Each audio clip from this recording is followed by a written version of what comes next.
오늘 저희에게 주신 하나님 말씀은 마가복음 5장 35절에서 43절입니다. 다 같이 봉독하겠습니다.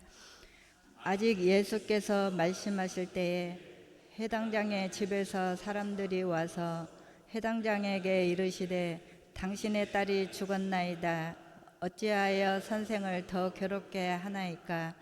예수께서 그 하는 말을 곁에서 들으시고 해당장에게 이르시되 두려워하지 말고 믿기만 하라 하시고 베드로와 야고보와 야고보의 형제 요한 외에 아무도 따라옴을 허락하지 아니하시고 해당장의 집에 함께 가사 떠드는 것과 사람들이 울며 심히 통곡함을 보시고 들어가서 그들에게 이르시되 너희가 어찌하여 떠들며 우느냐? 이 아이가 죽는 것이 아니라 잔다 하시니 그들이 비웃더라. 예수께서 그들을 다 보내보신 후에 아이의 부모와 또 자기와 함께 한 자들을 데리시고 아이 있는 곳에 들어가사 그 아이의 손을 잡고 이르시되 달리다금 하시니 번역하면 곧 내가 내게 말하노니 소녀야 일어나라 하심이라. 소녀가 곧 일어나서 걸으니 나이가 12살이라. 사람들이 곧 크게 놀라고 놀라거늘 예수께서 이 일을 아무도 알지 못하게 하라고 그들을 많이 경계하시고 그의 소녀에게 먹을 것을 주라 하시니라. 아멘.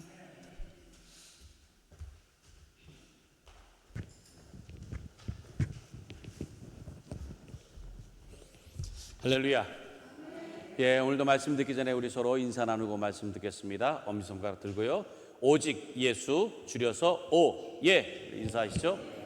오, 예. 오직 예수님밖에 없습니다. 나를 구원하실 분은, 또 내가 의지할 분은 오직 예수 그리스도 한 분밖에 없는 줄로 믿습니다. 할렐루야. 예, 올해 표합니다. 시작. 오직 너희는 그리스도의 복음에 합당하게 생활하라. 빌립보서 1장 27절 말씀. 할렐루야.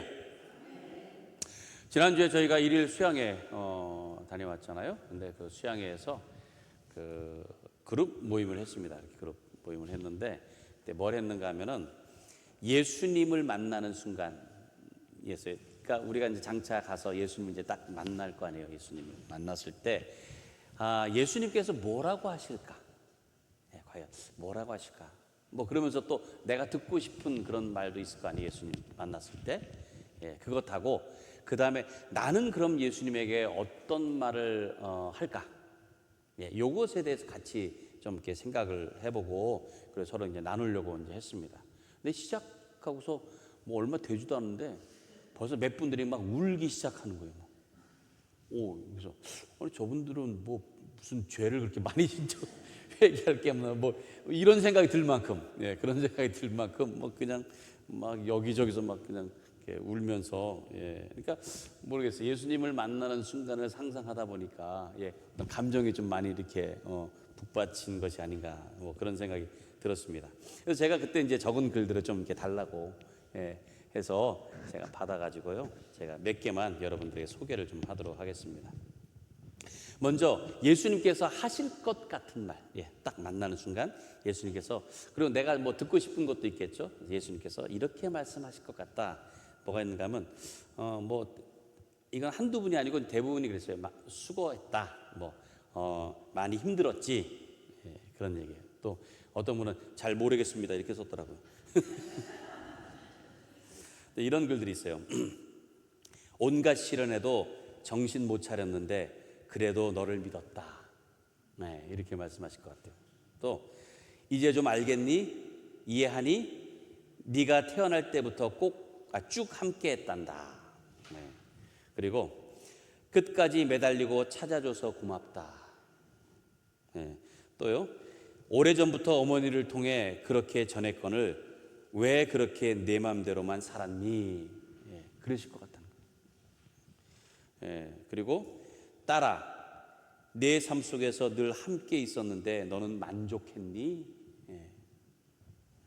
그리고요, 내가 정해놓은 길에서 크게 벗어나지 않고 잘했다. 약간 마지노선을 이렇게 두는 것 같아요. 그렇습니다. 또요, 나를 사랑해줘서 고맙다. 이런 얘기들입니다. 이런 얘기들. 저는 그랬어요. 저는 예수님께서 수고했다. 이제는 나하고 놀자. 예, 그러실 것 같아요. 놀아라. 이제 그러면 좋을 것 같아요. 예. 자, 그리고 나서 이제 예수님에게 이제 하고 싶은 말 어떤 게 있느냐? 이렇게들 나눴습니다.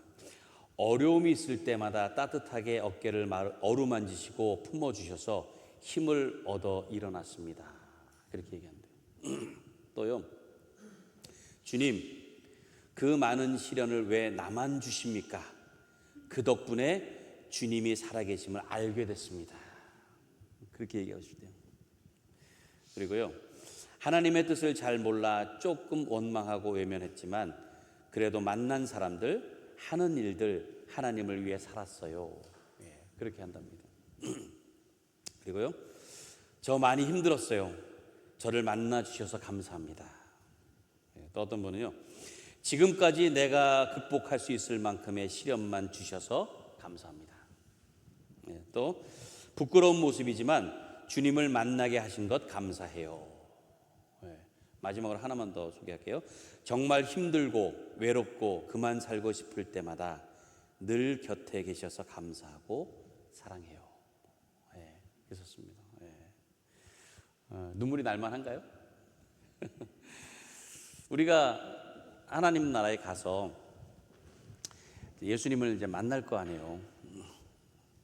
그럼 만나는 순간에 어떤 대화를 하게 될까요? 예수님과 어떤 대화?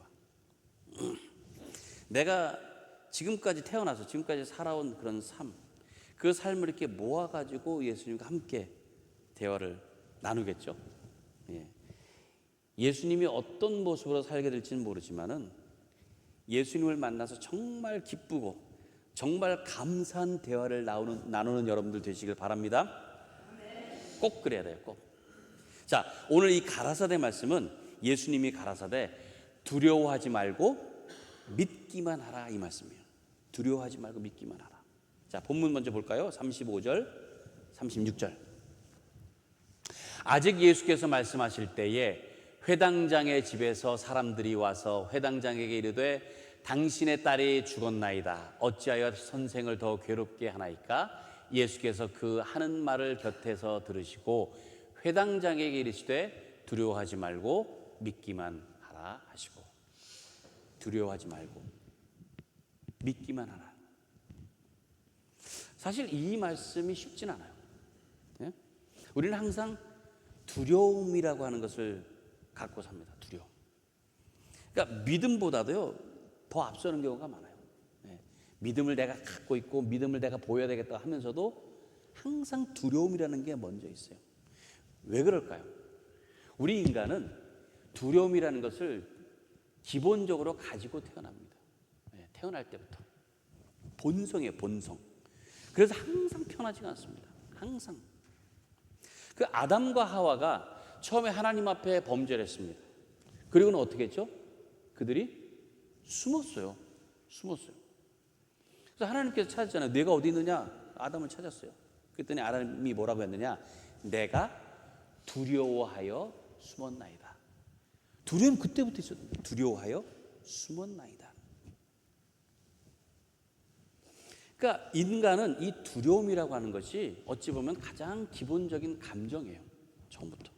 뭔가를 이렇게 잘못한 것 같은. 네? 그러니까 제일 먼저 이 두려움이라는 감정이 나를 붙들어매는 것입니다. 이 미국 사람들이요,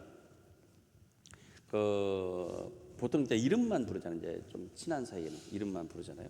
근데 성을 붙여서 부르면은 이게 조금 긴장을 한다. 네. 특별히 이제 엄마들이 아들을 부를 때에 이름만 부르잖아요. 아들을 부를 때. 근데 어느 순간에 성까지 부르는 경우가 있대요. 그러면 아들들이 긴장한대요. 특별히 아내가 남편의 이름을 남편 부를 때, 보통 뭐 허니 그러잖아요. 뭐 벤 이러잖아요. 근데 갑자기 벤자민 스미스 이러면은요 내가 뭘 잘못했나? 이른다는 거야 이게. 이게 저도 그럴 것 같아요. 저도 뭐 여보 그러다 갑자기 김은관 목사님 이러면은 제가 편하겠습니까? 제가 내가 뭘 잘못했나? 그게 그런 거예요. 그게 왜 우리는 기본적으로 이런 두려움이라는 게 있어요. 근데 이 두려움이 몸을 긴장하게 만들지만은 몸뿐만이 아니고요. 두려운 순간에 우리의 판단력이 흐려진다는 거예요. 두려운 순간에. 그리고 모든 생각이 비관적으로 바뀌어요. 부정적으로 바뀌고. 그 순간에 그렇게 바뀐다는 거예요. 그러니까 두려움이란 감정이 우리를 어떻게 다스리는지를 우리가 알잖아요. 자, 오늘 본문에 한 회당장이 나옵니다. 회당장. 회당에 대해서는 제가 지난 시간에 말씀드렸잖아요. 성전이 무너졌어요. 바벨론에 의해서 성전이 무너지고 나니까 다 포로로 끌려가고 흩어지다 보니까 모일 수 있는 장소를 찾은 거예요. 그래서 성전에서 예배는 할 수 없으니 여러 곳에서 회당이라는 곳에 유대인들이 모여가지고 거기서 성경을 암송하고 또 성경을 읽는 것을 듣고 설교도 듣고 같이 기도하고 그것이 바로 회당이라는 곳입니다. 근데 그 회당이라는 곳은 관리하는 사람이 있었어요. 그리고 거기서 진행되는 그런 모든 것들을 주관하는 그런 사람이 있었습니다. 그 사람을 회당장이라고 했습니다. 회당장. 그리고 대부분이 그 지역에서 그래도 존경받는 사람들이었다. 그래서 오늘 나오는 이 회당장도 그런 사람 중에 하나예요. 그리고 이름까지 기록되어 있습니다. 야이로라고 하는 이름을 가진 회당장이었어요. 근데 오늘 이제 본문 전에 보면은 그 딸이 죽어가게 되어 있어요. 갑자기 죽어가게 되니까 딸이 죽을 것 같으니까 어떻게 이 회당장이 예수님을 찾아서 온 거예요. 먼 길을. 그래서 주님, 내 딸이 죽어가니 살려달라고 그런 거예요. 그러니까 주님께서 그래 가자 해서 가는 도중에 누구를 만났느냐? 12년 동안 혈루병을 앓고 있는 여자를 만난 거예요. 근데 이 여인이 예수님 몰래 옷자락을 만져서 고침을 받았어요. 고침을 받았어요.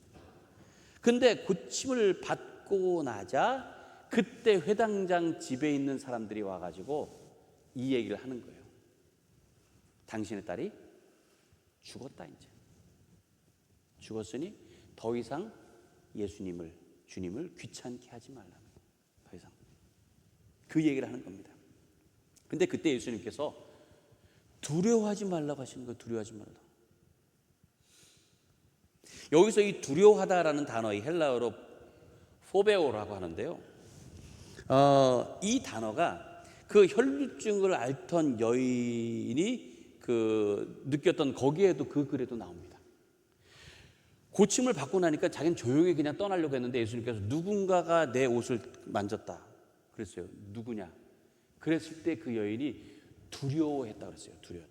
두려워해서 주님 앞에 자기라고 얘기합니다. 그 두려워했다는 그 단어도 포베오, 그 단어입니다. 두려워하다는.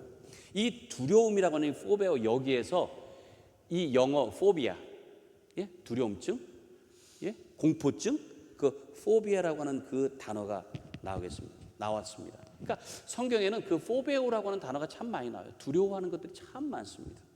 참 많아요. 그러니까 우리가 그만큼 이런 그 공포증, 두려움증 이런 것들을 기본적으로 갖고 있는 거예요. 여러분들 그 포비아 그 종류를 보니까요, 뭐 엄청나게 많아요. 그러니까 우리가 기본적으로 갖고 있는 그런 공포증이라는 게 포비아라고 하는 게 있습니다. 뭐 예를 들면은 고소공포증, 그렇죠? 고소. 뭐 이런 거 심한 분들은 비행기 못 타요. 그리고 폐소공포증, 막 좁은 공간, 엘리베이터 이런 거 못 합니다. 그리고 뭐 환공포증이죠. 동그란 게 막 여러 개가 있으면은 막 그거 못 보는 거, 그렇죠? 우리 집사님 옷 그렇게 입고 왔는데 환공포증이 있으면은 저런 걸 막 못 봐요. 환공. 그리고 뭐 대인 공포증, 그리고 또 뭐 심해, 그러니까 깊은 바다, 막 이런 거에 대해서 막 공포증을 느끼는 막 이런 사람들. 또 어떤 사람들 풍선, 빵 터지는 막 이럴까봐 막 그런 거 자체를 무서워하는 그런 공포. 근데 기본적으로 그런 공포증인데 최근에 생긴 포비아가 또 있답니다. 최근에 생긴 게 그게 뭐냐면 이거예요. 노모포비아. 이게 뭐냐면 노모빌, 전화기가 없을 때. 여러분들 지금 전화기 없으면 큰일 납니다. 그렇죠? 여러분들 전화기를 주님보다 더 가까이 하잖아요. 늘 곁에 두고 항상 지켜보면서. 근데 그 전화기가 없을 때 불안을 느낀다, 공포를 느낀다. 이게 최근에 생긴 포비아입니다. 공포증. 또 어떤 게 있는가 하면요, 이런 게 있어요. 아이보포비아. 이게 뭐냐면 한국말로는 회문공포증이라고 해요. 회문공포증. 회문공포증인데, 회문이라는 게 뭐냐면은 어려운 말인데, 그게 단어가 앞으로 읽어도, 아니 똑바로 읽어도 같고 뒤에서 읽어도 같은 단어들이 있어요. 예를 들어 제가 한번 가죠. 여기 있습니다. 스위스. 똑바로 읽어도 그렇고 거꾸로 읽어도 똑같죠. 스위스 또는 기러기 또는 다시 합시다. 일로 읽어도 다시 합시다. 영어도 있어요. 영어도 맘, 팝, 또 레이스카. 이것도 거꾸로 하면 레이스카. 똑같아요. 근데 이런 걸 보면서 공포를 느낀다는 거예요. 이렇게 똑같으면. 그래서 이 단어 이름도요, 보면은 이게 거꾸로 해야 똑바로 해요. 그래서 포비아를 거꾸로 해놓은 거예요. 일로 읽어도 똑같아요. 그런 상징적으로 해놓은 그런 단어입니다. 아이보포비아. 회문 공포증이라는 거. 그러니까 사람들에게는 다른 사람들은 몰라도 또 나만 가지고 있는 그런 공포증이라는 게 있어요. 그러니까 공포증 누구나 다 갖고 있는데 공포증이 없는 사람들이 있잖아요. 공포증이 없는 사람들. 죽은 사람하고요. 정신 이상자하고. 그러니까 정신이 이상하면은 그럼 공포증을 못 느낀대요. 그러니까 누구나 다 정상적인 사람이라면 적게든 많게든 공포를 가지고 두려움을 가지고 살 수밖에 없다라는 거예요. 그래서 예수님께서 두려워하지 말라라고 말씀하세요. 두려워하지 말라. 그리고 뭐라고 말씀하세요? 믿기만 하라. 믿기만 하라. 그러니까 두려움을 이기려면은 믿음이 있어야 하기 때문에 그래요. 여기서 이 믿기만 하라라는 말씀은요, 처음에 가지고 있던 그 믿음을 그대로 간직하고 있으라라는 뜻입니다. 자, 이 회당장이 처음에 왔을 때 예수님에게는 예수님께서 꼭 고쳐주실 거라는 믿음 갖고 있었잖아요. 그래서 예수님 모시고 가려고 했잖아요. 그래서 그 믿음을 계속 유지하라는 그런 뜻이에요. 계속. 지금 상황이 바뀌었지만 그러나 믿음이 바뀌지 말라는 거예요. 모든 걸 주님께 맡기고 온전히 믿는 그 믿음을 계속 갖고 있으라는 거예요. 그렇잖아요. 딸을 살리려고 왔는데 딸이 죽었다는 소식을 들었을 때 얼마나 마음이 비통했겠어요. 그러고 나면은 거기에서 오는 그 마음의 감정 때문에 믿음이 흔들릴 수밖에 없다. 믿음이 우리가 그렇습니다. 믿음이 아무리 좋다고 해도요, 갑자기 비통한 소식, 갑자기 힘든 문제가 탁 닥쳐오면은 우리의 믿음이 흔들려요. 그래서 예수님께서 말씀하시다. 믿기만 하라. 두려워하지 말고. 자, 그렇다면 왜 믿기만 하라고 말씀하시는지 우리가 함께 좀 살펴보도록 하겠습니다. 자, 37절부터 39절까지 보겠습니다. 37절부터 베드로와 야고보의 형제 요한 외에 아무도 따라옴을 허락하지 아니하시고 회당장의 집에 함께 가사 떠드는 것과 사람들이 울며 심히 통곡함을 보시고 들어가서 그들에게 이르시되 너희가 어찌하여 떠들며 우느냐 이 아이가 죽은 것이 아니라 잔다 하시니. 자, 베드로와 야고보와 요한만을 데리고 회당장의 집에 이제 도착을 하셨는데 보니까 슬퍼서 울부짖고 통곡을 하고 있는 거예요. 그 유대 문화를 보면은 초상집에 항상 피리 부는 사람이 있었답니다. 피리 부는 사람. 그래서 좀 이렇게 구슬픈 그런 피리를 부는 거예요. 그리고 항상 애곡하는 사람입니다. 거기서 한국도 그런 거 있잖아요. 옛날 문화에 보면은 소복 입고 그 동네에서 와가지고 아이고 하면서 분위기를 맞춰주는 사람이 있었어요. 지금은 뭐 그런 거 없죠. 동네에 이제 초상이 나면 그런 사람들이 있었습니다. 그러니까 바로 그 유대 문화에서 이제 그런 거예요. 여기서 이제 떠들다라는 표현이 바로 이제 그런 풍습을 표현한 겁니다. 그래서 예수님께서 거기서 하신 말씀이 무슨 뜻이냐면 왜 그렇게 아이가 죽은 것처럼 울부짖으면서 통곡하고 있어? 이 아이는 죽은 것이 아니고 자고 있는 것이요. 이렇게 말씀하시는 거예요. 아이는 죽은 것이 아닌데 아이는 자고 있는 것인데. 근데 보세요. 아무래도 거기 있는 사람들이 죽은 것과 자는 것을 구분 못 해가지고 그래서 그랬을까요? 예? 그 소녀가 잔다 그랬을 때 정말로 죽은 게 아닌가? 그랬을까요? 아니에요. 분명히 그 소녀는 죽었습니다. 죽었어요. 근데 죽은 것 같았는데 안 죽은 경우가 있잖아요. 죽은 것 같았는데. 예? 보니까요, 그런 경우가 있어요. 1915년도에요. 지금부터 100년이 훨씬 지났는데 사우스캐롤라이나에서 30대 여성이 병에 걸렸으면 죽었습니다. 그래가지고 이제 죽어가지고 다 시신을 처리하고 관에다 넣었을 거 아니에요. 장례를 하려니까 며칠 후에.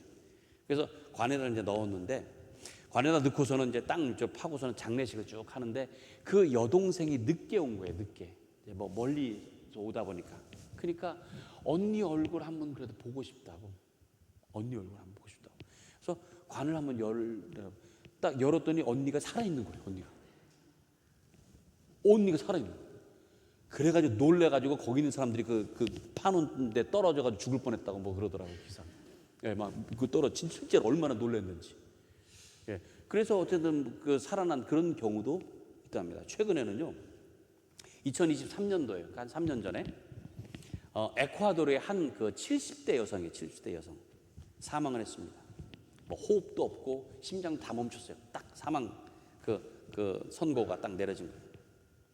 그래서 며칠 후에 이제 장례를 치르고 있는데 장례를 치르고 이제 가족들이 한 20여 명이 모였었대요. 가족을 치는데 관에서 이렇게 뚝뚝뚝 이런 소리가 나더래. 얼마 열어보니까 살아있었다. 깜짝 놀라요. 근데 일주일 후에 다시 이제 돌아가셨답니다. 다시 돌아가신. 어쨌든 죽었는 줄 알았는데 며칠 지났는데 살아나는 경우가 있어요. 네? 있어요. 그러니까 현대 의학에서는 사망 했다고 하는 것을 판단을 할 때에는 그 의료 장비 같은 걸 하잖아요. 이렇게 의료 장비 이렇게 다 연결해가지고 그래서 그 상태를 쭉 보다가 이렇게 뚝뚝 하다가 삐 하게 되면 이제 더 이상 신체가 기능을 하지 않는다는 걸 알 수 있잖아요. 정확하게. 네? 근데 옛날에는 그런 장치가 없었잖아요. 옛날에는. 네? 그러니까 정확하게 판단하기 그런 어려울 수 있으니까. 그러니까 어떻게 생각하면은 그 여자아이가 죽은 것이 아닐 수도 있다고 생각할 수 있지 않을까요? 근데 또 이렇게 생각해 볼 수가 있어요. 지금처럼 첨단 장비가 있어가지고 그렇게 다시 깨어나는 경우에, 예를 들어서 아까 말씀드린 것처럼 깨어나는 경우에 다시 어떤 신체적 이게 다 멈췄잖아요. 근데 그걸 다시 되살릴 수가 있어요. 지금은 아주 뭐 기술이 뛰어나니까. 그래서 다시 회복돼 가지고 어느 정도라도 살 수 있게끔 할 수 있습니다. 지금은 좀 기술이 있으니까. 근데 그 당시에는 죽을 정도 됐다가 깨어난다고 해도 그만한 장비나 기술이 없어요.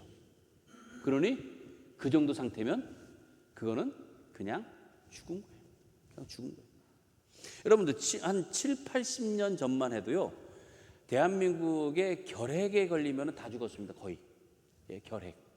무서운 아주 치명적인 그런 전염병이었어요. 근데 한 7, 80년 전부터 약이 이제 개발이 돼 가지고 그때 이제 결핵 다 예방 주사도 맞고 막 결핵 그때 막 그런 게 있었잖아요. 그래서 그때 약 먹고 하면서는 예방하면서는 이제는 그렇게 결핵으로 죽는 경우가 거의 없어요. 거의.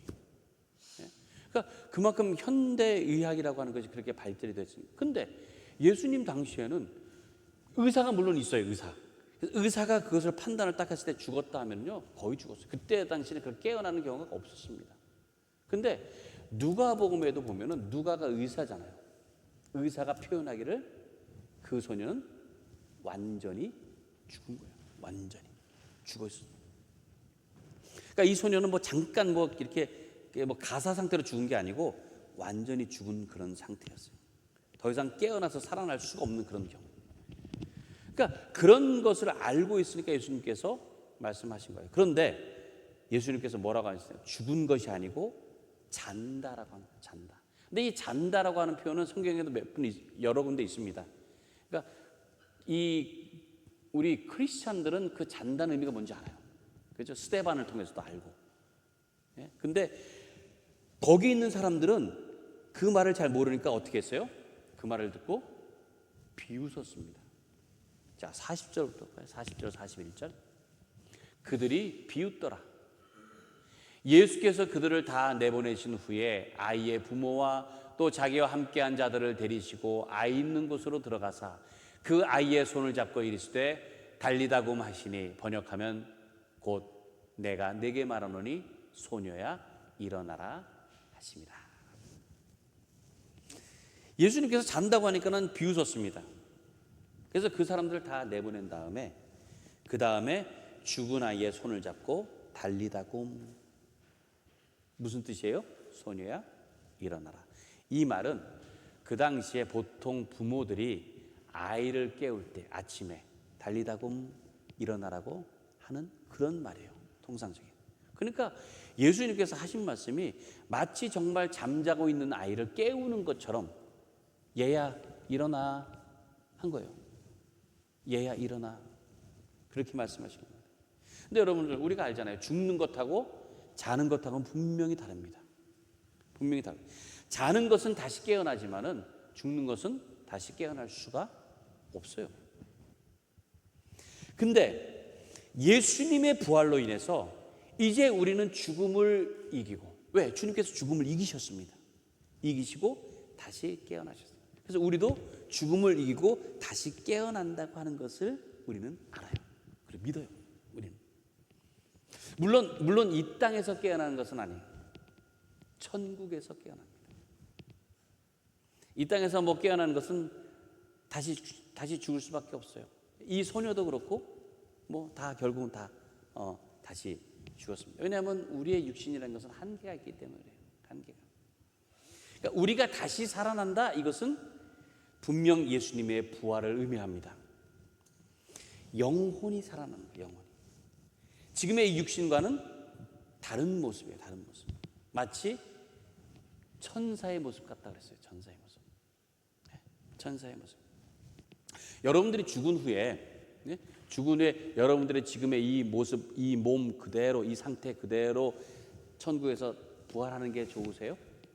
아니면 천사와 같은 모습으로 부활하는 게 좋으세요? 네? 말할 것도 없겠죠. 우리 권사님 같은 경우 팔도 아프고 눈도 잘 안 보이는데 천국 가가지고 맨날 그냥 파스 붙이고 있으면 되겠어요? 아니잖아요. 천국에서는 어떻게? 천사와 같은 모습으로. 네. 가장 아름답고 예쁜 모습으로. 그렇게 우리는 부활을 한다는 거예요. 가장 빛나는 모습. 근데 예수님께서 아이를 마치 아침에 잠을 깨우듯이 달리다굼 하시면서 일어나라고 하신 것은 분명히 죽음이 모든 것이 끝이 아니라고 하는 것. 다시 깨어나는 하나님, 이 하나의 과정이라고 하는 것을 보여주시기 위해서 그랬다는 거예요. 보여주시기 위해서. 두려워하지 말고 믿기만 하라. 그렇게 말씀하신 이유가 바로 이것입니다. 하나님의 능력과 구원의 은혜를 믿어야 된다는 거예요. 그 믿음이 있으면 두려움을 물리칠 수가 있는 거예요. 그리고 희망과 확신을 갖게 되는 줄로 믿습니다. 자, 42절 43절. 소녀가 곧 일어나서 걸으니 나이가 12살이라 사람들이 곧 크게 놀라거늘 예수께서 이 일을 아무도 알지 못하게 하라 하고 그들을 많이 경계하시고 이에 소녀에게 먹을 것을 주라 하시니라. 12살이었어요. 12살. 근데 이 12살 소녀가 죽었다가 살아난 것, 이것도 중요하지만 이것보다 더 중요한 것은 저와 여러분의 부활에 이처럼 분명한 증거가 되었다는 거예요. 12살짜리가 죽었다가 살아난 게. 그게 증거가 되는 거예요. 여러분, 죽음이 끝이 아니라는 것을 믿으십니까? 장차 하나님 나라에서 다시 부활하실 것을 믿으십니까? 그 하나님 나라에서 영원히 거할 것을 믿으십니까? 그 믿음 그것은 부활과 영생에 관한 것입니다. 이것이 없다면 우리의 믿음은 아무 소용이 없잖아요. 우리가 단지 이 땅에서 뭘 잘 살고 잘 먹고 잘 되기 위해서 갖는 믿음 정도라면 그 의미가 없습니다. 왜? 이 땅에서 한계가 있기 때문에, 언젠가는 끝나기 때문에. 우리가 장차갈 그 영원한 나라, 그래서 예수님과 영원한 기쁨을 누리면서 영광 가운데 사는 그 확신이 있을 때, 그때에 이 땅에서 잘 살든 못 살든 그게 의미가 있는 거죠. 그리고 어떤 환경에서든 감사하며 만족하며 살 수 있을 것입니다. 처음에 제가 이제 수양에 대해서 말씀을 이제 드렸지만은, 예수님 만나는 순간, 언젠가는 올 거예요. 예수님 만나는 순간. 그때 여러분들의 그 믿음, 지금 가지고 계신 그 믿음도 거기서 증명이 될 것입니다. 그리고 그 순간은 지금부터 내가 어떻게 믿음을 지켜나가는가, 여기에서 결정이 되는 거예요. 지금부터 하루하루 두려움 없이 믿음으로 살아가시기를 간절히 바랍니다. 우리는 믿기만 하면 돼요. 믿기만 하면. 이미 예수님께서 모든 걸 다 이루시고 다 이기시고 우리에게 영생을 허락하셨기 때문에 그렇습니다. 예수님께서 가라사대 두려워하지 말고 믿기만 하라. 이 말씀대로 어떤 어려움도, 어떤 시련도, 그리고 죽음까지도 두려움의 과정이 아니고 오히려 믿음의 과정이라는 것을 깨닫는 여러분들 되시기 바랍니다. 그래서 더욱 소망과 확신을 가지고 복음에 합당한 삶, 그런 삶을 살아가시는 여러분 모두가 되시기를 주님의 이름으로 간절히 축원합니다. 우리 시간에 함께 찬양하고 기도하도록 하겠습니다.